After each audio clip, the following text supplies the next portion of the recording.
The universe is still a place of mystery and wonder.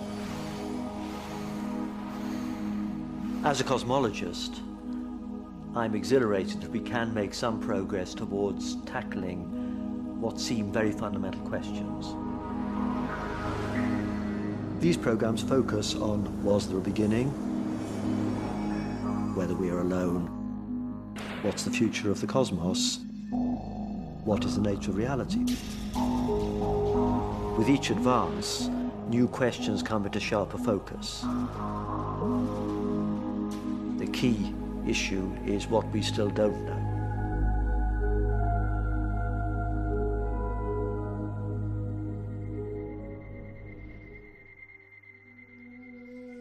It's perhaps the oldest question of all. Why are we here? In this vast and complex universe, are we important? Many people have a fascination with their environment. Not just the immediate environment. It leads you to think about our place in the wider cosmos.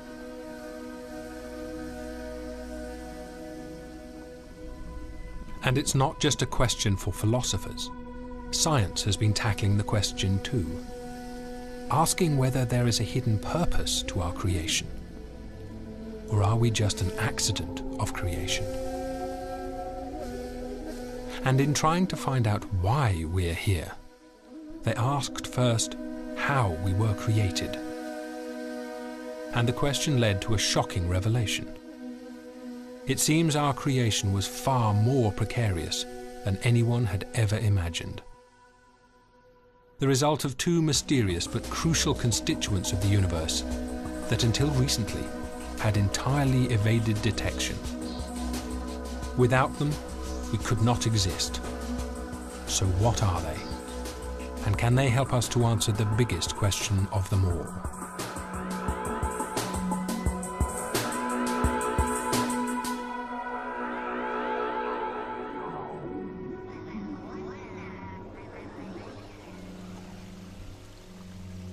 The aim of science is to try and find patterns and regularities in nature.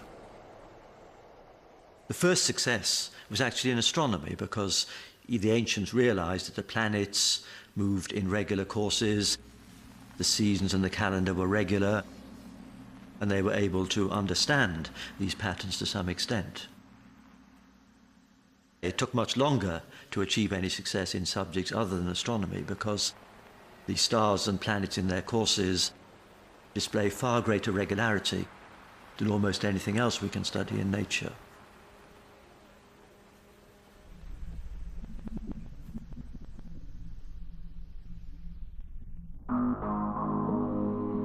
In trying to understand how we got here, science turned from patterns in the heavens to patterns here on Earth. Was there a common essence from which everything was made? We've always suspected that in some mysterious way we were connected to the world around us. And that despite the apparent complexity of the world, this common essence could be found by reducing everything into its basic parts. The Greeks did this, and many of them had the idea that everything was made up of four substances: earth, air, fire, and water, in different combinations. That was a marvelous unifying idea. We now realize it didn't explain things in detail. People have always been asking these big questions, I think, for as long as humans have walked the earth. And the big change is that now we have measurements, we have data. It started out with the chemists realizing that even though there seemed to be thousands of different kinds of stuff, there was only 100 or so different chemical elements out of which you could build everything else. Despite the complexity of our world, everything including us is built by combining these basic chemical elements, atoms. The bedrock of 20th century science was to understand that we and everything else are made up of atoms. and to understand those atoms and to actually do experiments so we can learn what the individual atoms are. We now know that there are 92 different kinds of atoms which occur naturally. The same atoms combined together in different ways make up everything. Every substance is a particular combination of atoms in particular proportions. Atoms are the building blocks, the fundamental essence of everything on Earth. The difference between complex and simple structures depends on how many different kinds of atoms are combined. A single crystal of salt contains only 2 of the 92 elements, sodium and chlorine. To build a crystal, you just keep piling on these atoms in exactly the same way, repeating all over again, making it ultimately very, very simple to describe.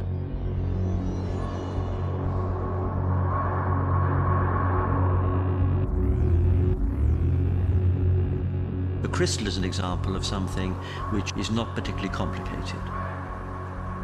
But most things, most interesting things in nature, don't have such a simple recipe. The big difference between, on one hand, a dead thing like a crystal, and on the other hand, a living thing, isn't what they're made of, because they're both made of the same building blocks, the same kind of atoms. It's rather the complexity in how they're put together. That's certainly the case of the simplest organisms. An ant, for instance. If you were to peel away layer after layer, you'd get interesting structure on all scales, all the way down to the single atoms. An ant's body is made of cells, which make up everything from its eyes to its legs. Each of these cells is made up of molecules like proteins and DNA, long chains of different atoms bound together. Yet this unique creature is made of the same atoms that can be found everywhere on Earth.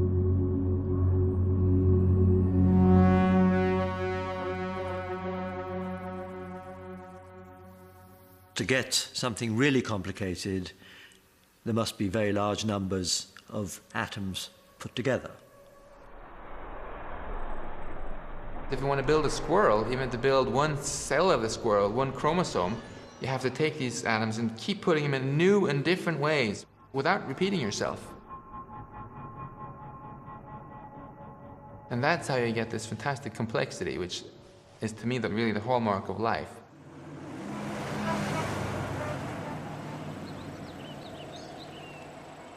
That's what makes the living world complicated compared to a crystal. And the most complicated object that nature has ever constructed out of atoms is us.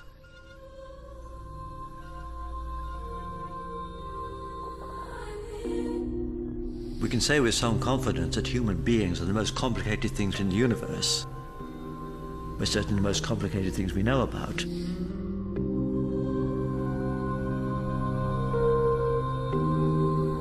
Human beings contain 10,000 trillion atoms, linked together in a very complicated way. But the important thing about us is not that we're made up of these atoms, but the way those atoms are combined, which determines the complexity of life. From just 92 atoms, everything on Earth is constructed. Billions of different combinations, creating everything we can see. From the simplest, a salt crystal, to living things, and the most complex living thing, us. But how did atoms ever combine to create us? To get a complex universe built out of Lego, or atoms as our fundamental building blocks, you basically need only 2 things. You need lots of Lego, and you need lots of space and time to play with them. A key property of the atoms is that they can combine with others and make these complicated molecules. And that's a property that they've always had, ever since the beginning. The rest is just limited by the imagination of nature and doing clever architecture with them. And since the beginning, every atom on Earth has remained unchanged. But they have been endlessly combining in different ways, joining and rejoining, passing through different substances, living and inanimate. And the pinnacle of this process is us. It's taken nature about 4 billion years to get from the simplest life in the primordial Earth to us. We don't quite know how that happened, we just don't know.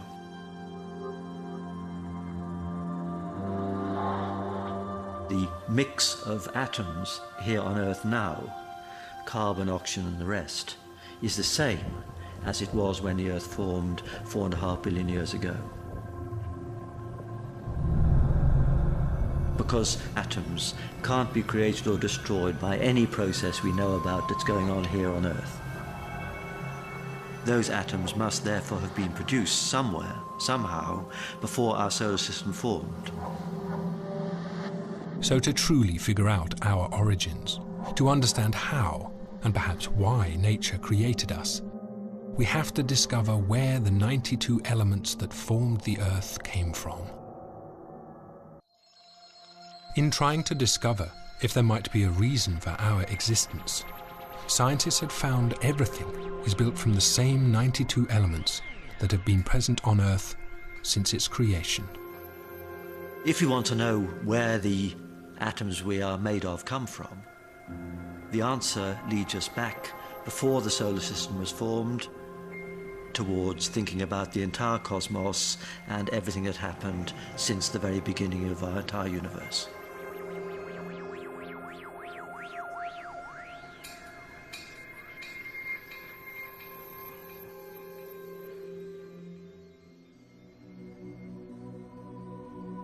Early on, people thought that what was up in the heavens had nothing to do with us. They didn't even think that the same laws of physics applied to the heavens as to us. This idea is very deeply entrenched in much Greek philosophy, for example, that the heavens, these crystal spheres, why doesn't the moon fall down on our head? Because it's a heavenly object, it's not a rock. But the truth is quite different. Not only does the cosmos obey the same physical rules, it is made of the same atoms. The first clue to this came from the Sun. It is 92 million miles away, yet astronomers can tell what it's made of from right here on Earth. If you take light from some source on Earth and send it through a prism, you see these spectral lines in there which tell you what it's made of. So when this was done with the Sun, they saw these spectral lines of hydrogen. And for the first time ever, did somebody realize that this most central object that everybody before them had seen, was actually made of Earth stuff. That's been a really shocking revelation, which has come gradually, that stuff up there has everything to do with us.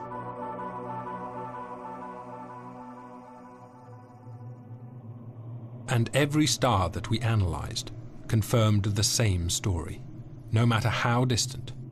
It seemed that the entire universe was made of the same 92 elements.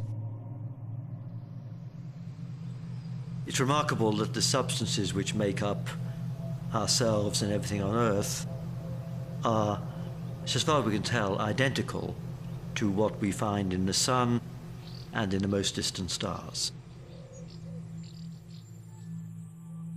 So the question was no longer, where did the stuff of our planet come from? But where did the stuff of the universe come from?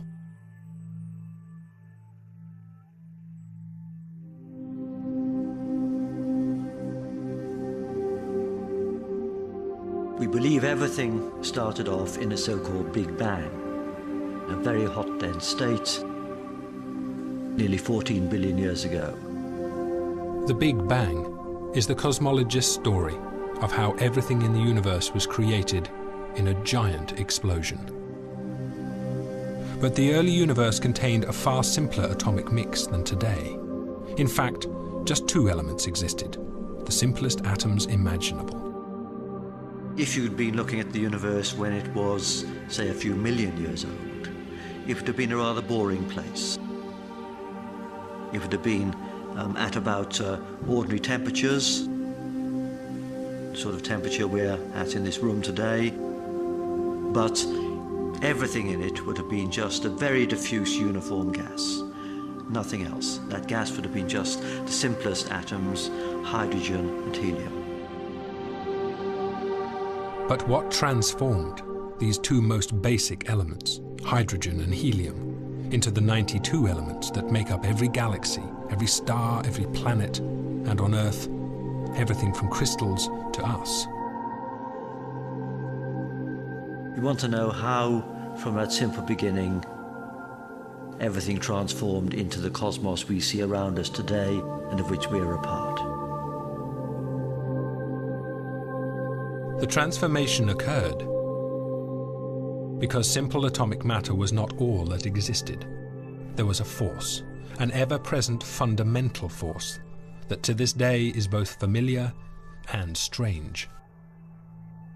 The main force that changed the universe from being simple and boring to being rich and complex was gravity. We're used to gravity's effect on Earth, but gravity extends throughout the universe. It keeps the moon in orbit around the Earth, and the Earth tied to the sun. It holds all planets to their stars. It causes stars to cluster in their billions to form galaxies. Wherever in the universe there is matter, gravity tries to draw it together. The more stuff you have, the more gravity there's going to be. Nobody is above the law of gravity who's made of matter.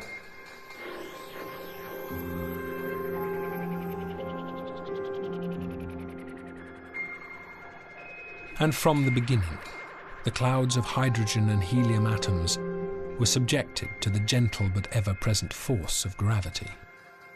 And we see the results wherever we look in the night skies. Early on, if you had a large cloud of gas, it would exert a very, very large pull on all the gas around it, which would result in the whole thing contracting together and getting smaller and hotter and denser. And gradually this gravitational contraction would overpower the pressure which was trying to blow it apart, to the extent that it would get so hot that you would make a star. Sometimes people ask, why should we be interested at all in these stars? Stars thousands of light years away, which live out their lives and then die. And the answer is that there's a rather intimate link between these stars and us on Earth. Had it not been for these stars, we wouldn't be here. Throughout the ages, alchemists, people dreaming of getting rich, were trying to make some elements out of others, typically expensive things like gold out of cheap things like lead, right? And all they achieved typically was lead poisoning. But they weren't actually wrong. We now know it is possible to do alchemy and create new elements out of others. It's just that you need much more energy than those guys had in their makeshift little chemistry labs. You need so much energy that, in fact, only stars can provide them. So stars manufacture atoms in a fusion reaction. The exact same thing that we humans have still failed to do under controlled forms. We can only do it in a hydrogen bomb. The heat at the core of the first stars began to transform the hydrogen and helium into other atoms. Early on, when the universe first began to produce stars, started with just hydrogen and helium. And as the stars contracted, the temperature in their cores rose higher and higher, and eventually it began to be possible for hydrogen nuclei to bang into each other and produce helium. And then they contracted further, it got hotter, the helium began to react and produce the other elements that are fairly abundant, carbon, nitrogen, oxygen. So stars fuse together smaller atoms to make bigger atoms. But how did these larger atoms get from the heart of stars to the Earth? At certain moments during this process, the stars can become unstable, and then they spew out material. This happens in great explosions, supernova explosions. And so it is the life and death of stars that have created the 92 elements, the underlying constituents of the universe, of planets, rocks, crystals, water, ants, and us, collected from space, scattered there by exploding stars.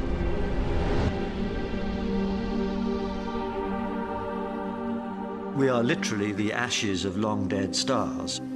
If you're less romantic, we are the nuclear waste from the fuel that made those stars shine. Everything we see around us now essentially was made by stars. This is actually something which our grandparents had no idea about. Everything came from stars. In trying to understand our cosmos, we're very much also trying to understand ourselves and how we got here. Created in the heart of a star and recycled through different forms all over the galaxy, atoms are virtually indestructible.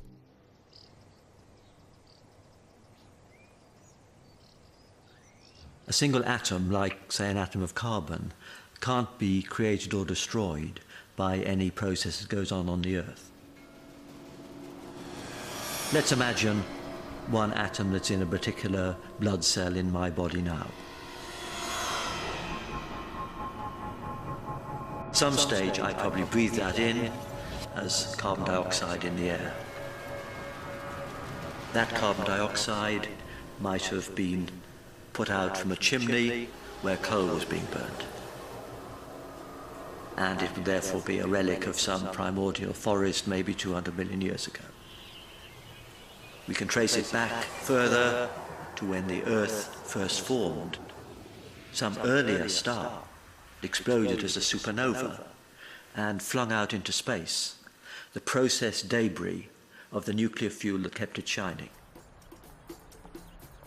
So the scientific quest to discover why we were here had answered at least the more straightforward question, how we were here. Our creation was part of a wider process that happens across space and throughout time, and it seemed to be very deeply ingrained in the laws of the universe. But scientists were soon to discover that a major part of the story of our creation was missing. We could imagine a universe where there was nothing but atoms, but our universe seems to be rather more complicated than that.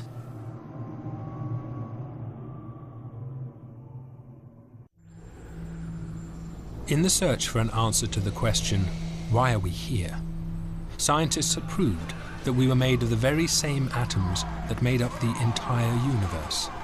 Over billions of years, the combination of atoms and gravity had created everything. Then out of the blue, we discovered that atoms are not the only ingredient of the cosmos. When we look at the universe, there's no particular reason to believe we are getting a complete image of what's actually there. We've had some surprises. We've discovered that there's not just atoms, but there's a lot of stuff in the universe which isn't made of atoms at all. Dark matter.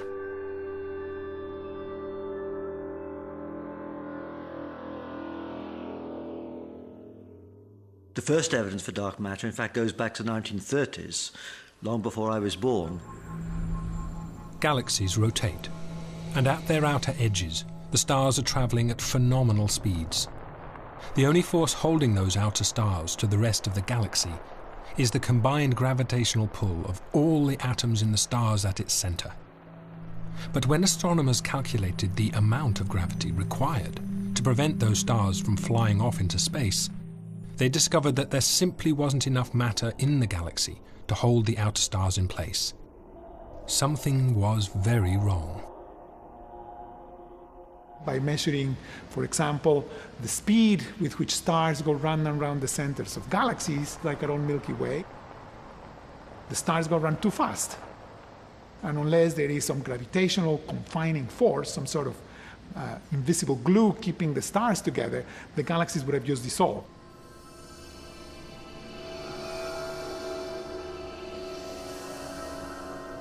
It was already realized then that some clusters of galaxies moving around, would have thrown apart had they not been held together by a gravitational pull of something more than we saw.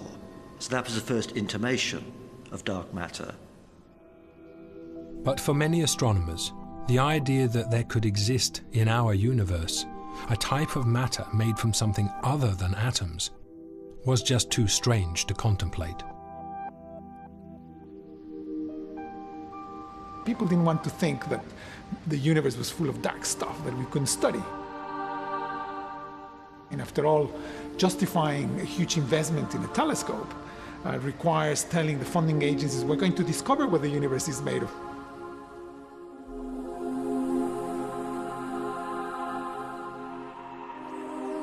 People were telling you, look, your telescopes only see a little bit of what is there, are not necessarily popular.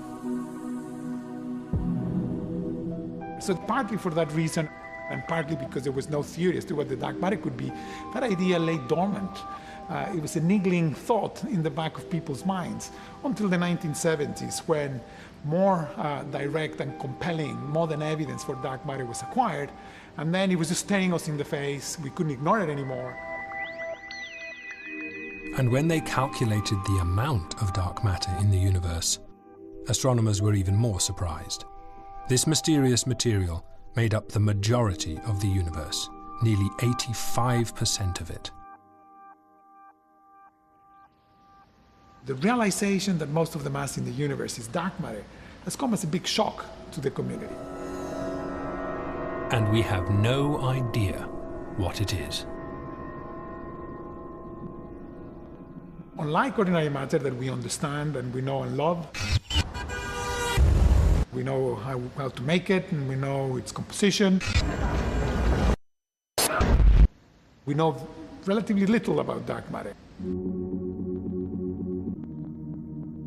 The name dark matter just reflects the fact that we're talking about matter that does not emit light or radiation of any sort. We believe that the dark matter is made of elementary particles.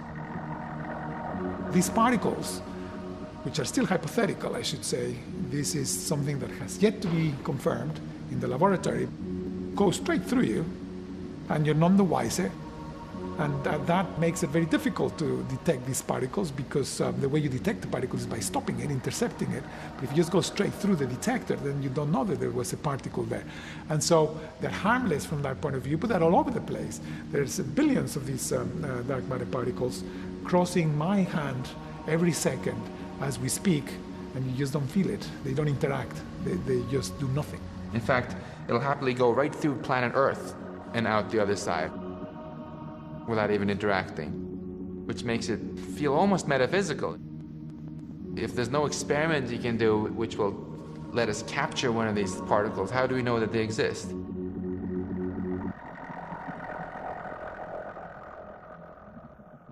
The actual nature of the dark matter is a mystery. There are lots of candidates which could exist in the early universe, in the Big Bang, in the first microsecond. And if they are still around now, they would be candidates for the dark matter. It's sort of a wacky idea. It sounds sort of frivolous to invent something which you can't see, can't touch, to say that it nonetheless exists. So far, we only know that they exist because of the gravitational pull. A very interesting question to me is the universe more complicated than it needs to be to have us here? In other words, is there anything in the universe which is just here to amuse physicists? It's happened again and again that there was something which seemed like it was just a frivolity like that, where later we've realized that, in fact, no, if it weren't for that little thing, we wouldn't be here. I'm not convinced, actually, that we have anything in this universe which is completely unnecessary to life. Surely this mysterious and abundant matter must have had an effect on the history of the universe. And if so, it must have played an important role in our own creation.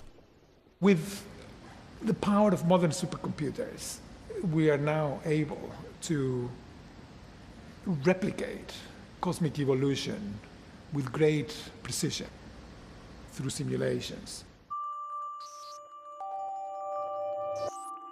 So we are now able to make replicas of the universe in a computer. And this is a very powerful tool that cosmologists have developed in order to understand the universe. If you are able to synthesize cosmic evolution in a computer, you can then play games with the universe.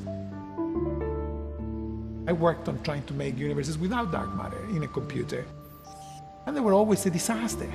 They just never worked. So a universe without dark matter is just a failed universe. It's a pretty boring, barren place. Galaxies just don't form, and if galaxies don't form, stars don't form, and if stars don't form, presumably people don't form.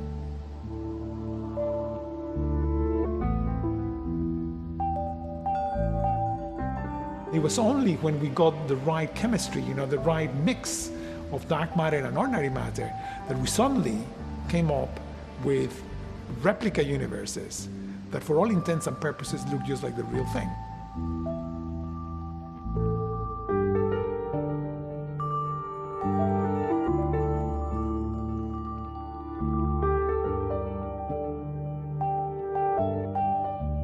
The right number of galaxies, the galaxies have the right sizes, they're in the right places.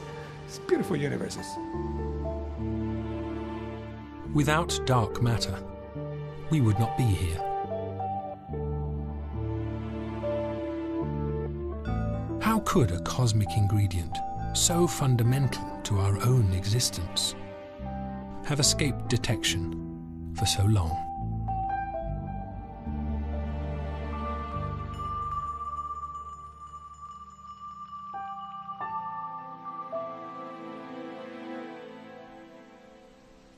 In my opinion, we should not have been surprised by this. There's no particular reason why everything in the universe should shine. The conspicuous things shine, but much could be dark. If you take a picture of the Earth from space at night, then you get a few cities lit up and oil fields in the Middle East, etc., but you get a very distorted and incomplete picture of what's really there. So I think we shouldn't have been too surprised by the presence of dark matter. It's gratifying to have evidence for it. If there was no dark matter, then life probably would not exist, because the origin of stars, planets, and people relies on the action of dark matter. Because the dark matter is the engine or the motor that allows complexity to evolve. Even though ordinary matter is a minority in terms of mass and in terms of amount, it's of course where all the excitement is, because that's where stars which shine and planets that are exciting and people come from.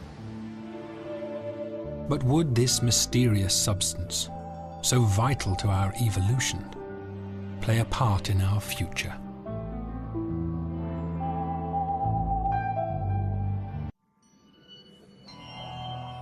We've achieved amazing success in being able to delineate the structure of the universe as we observe it and what it's made of. It took several hundred years for navigators to explore the Earth and map out the continents and work out the size of the Earth and its shape. In the last 10 or 20 years, we've done something analogous for the vast universe we can observe, a universe extending more than 10 billion light years from us.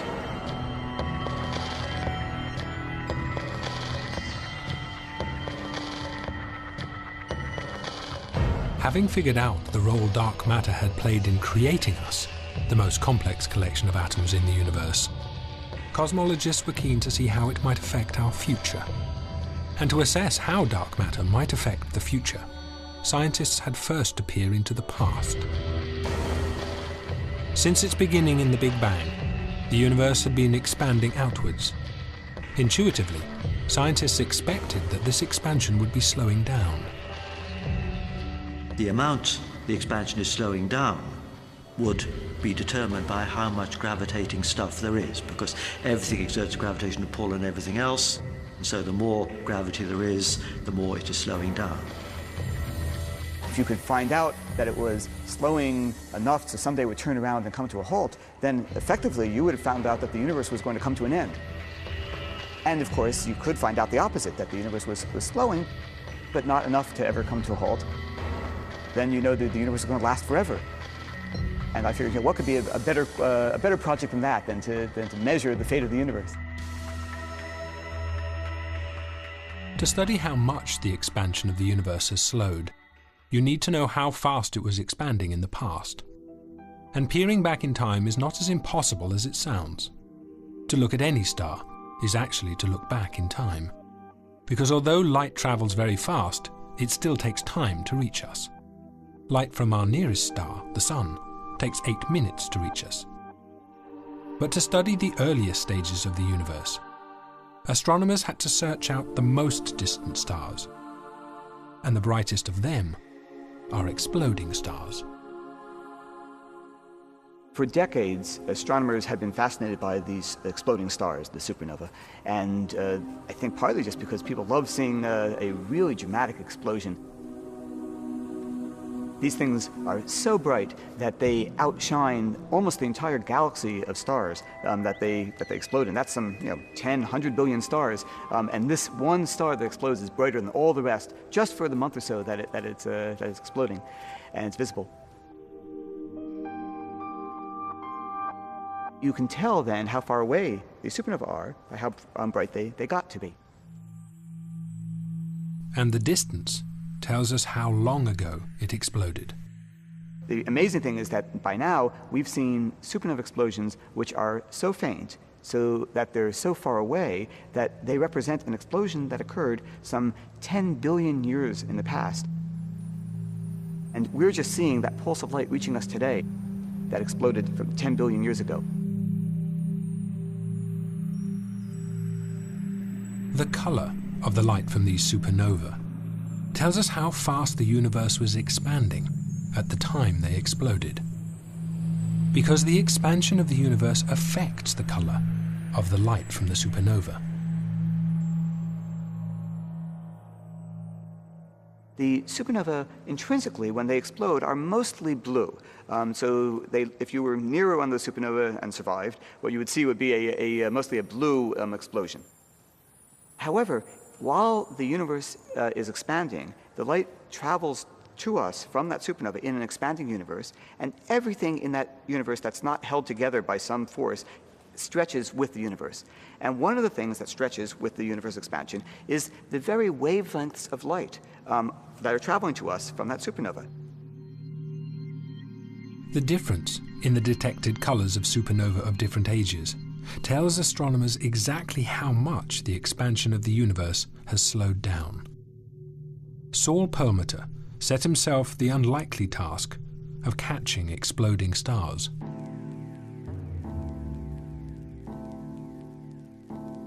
As they started coming in, the whole group of us, we were all cheering, and we had a party that weekend where we had a bottle of champagne for every one of the supernovae we discovered.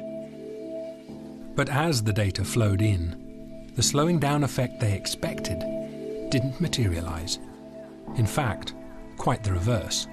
After a while, we started realizing there's actually something that's causing the universe to speed up. Nothing in the history of astronomy had prepared cosmologists for this.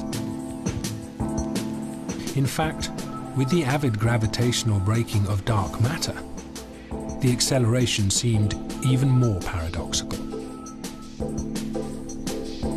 This came out of the blue. This would be something where the universe basically wants to expand faster and faster and faster, and there's something apparently powering that expansion. And this is new. This is not something we've had before in our physics.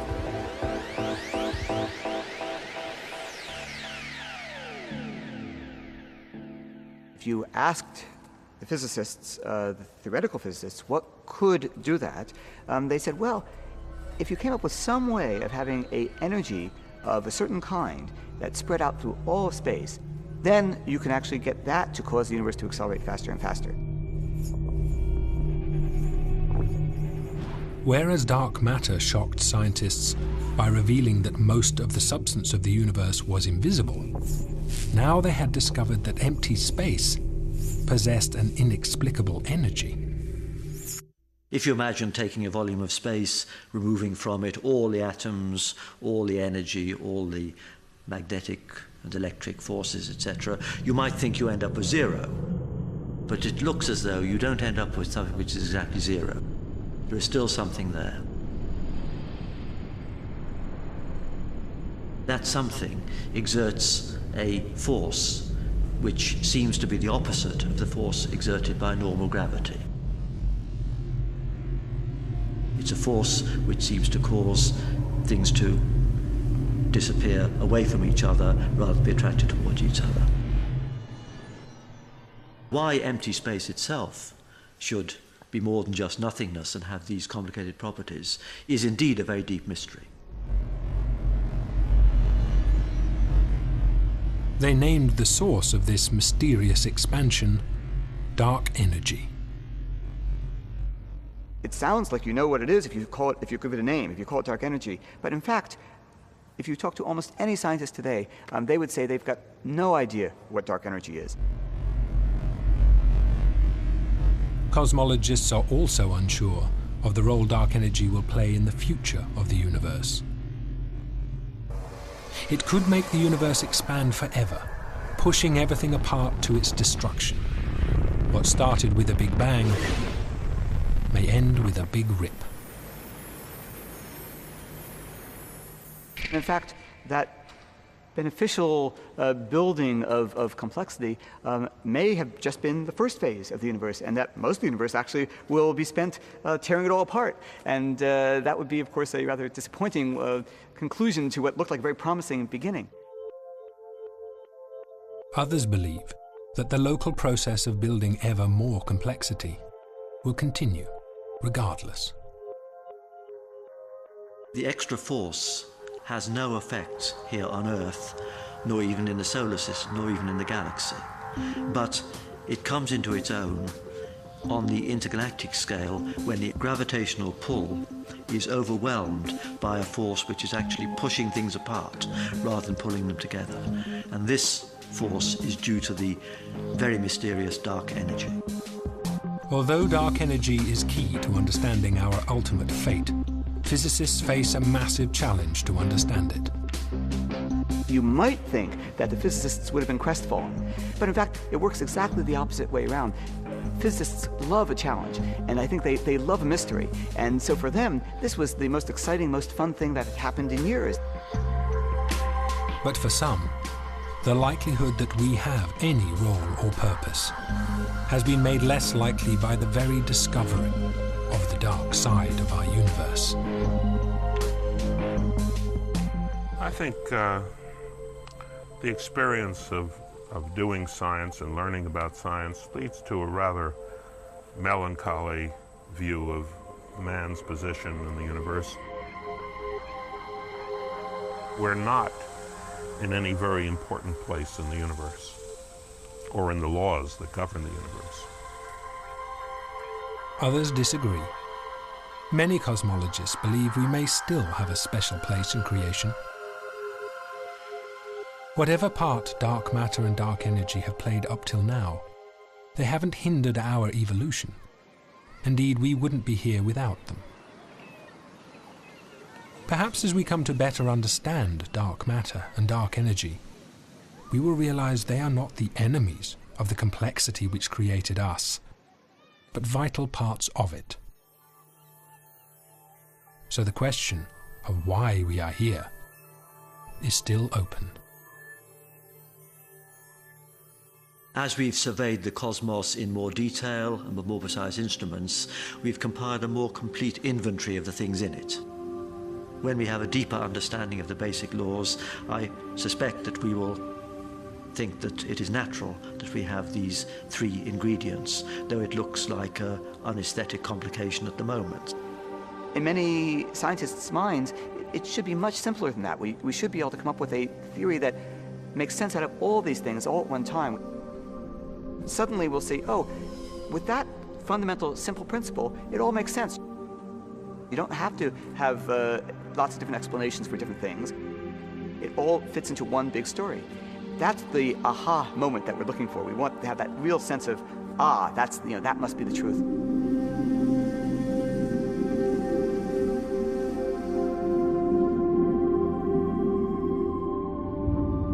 Maybe a good clue to why dark matter and dark energy are around in the amounts that they are is that if you change greatly the amounts of either one, we wouldn't be here.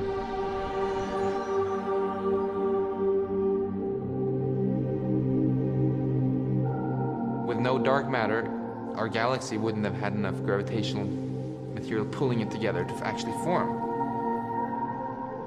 With the dark energy, it's the opposite. The dark matter is our friend. We need it to form objects. Dark energy is our enemy. If you have too much of it, it just stops things from forming and blows things apart.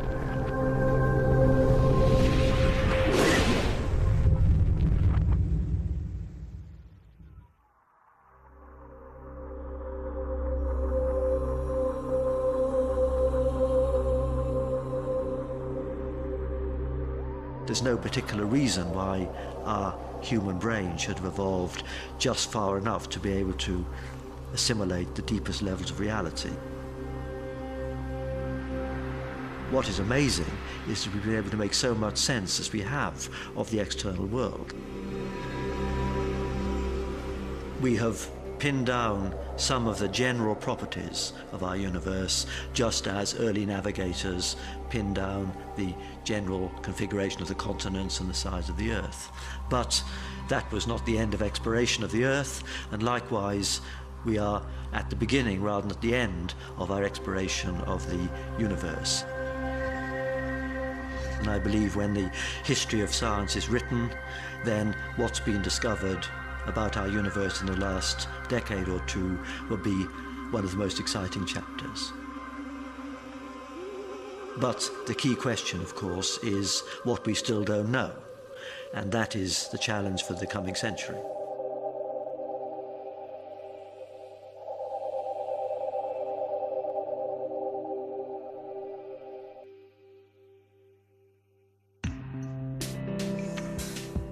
More next week, same time. Tomorrow at 8, Respected and Independent. Hang with American filmmaker Richard Linklater in the art show. But next tonight, check out the pom-poms on Kirsten Dunst in the cheerleading film Bring It On.